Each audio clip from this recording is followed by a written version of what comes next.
Prajurit dari Brigade Pasukan Khusus Penjaga Terpisah ke-14, bagian dari kelompok tempur Vostok, berhasil melancarkan serangan presisi menggunakan sistem rudal anti-tank atau ATGM terhadap posisi angkatan bersenjata Ukraina di salah satu sabuk hutan dekat pemukiman Burlatskoye. Dalam serangan tersebut, satu kelompok infanteri Ukraina berhasil dihancurkan sekaligus mengganggu pergerakan taktis musuh di kawasan tersebut.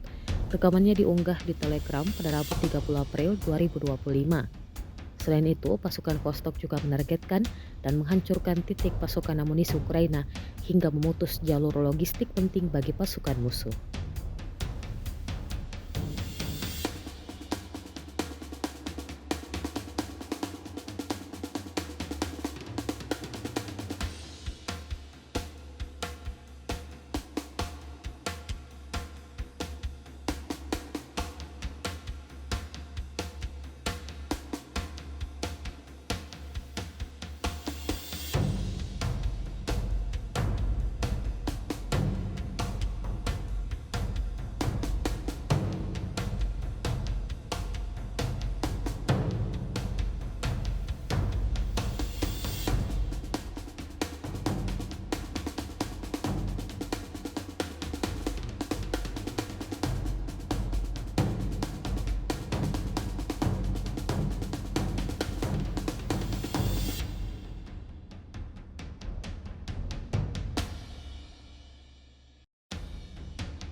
Download Tribun X sekarang, menghadirkan lokal menjadi Indonesia.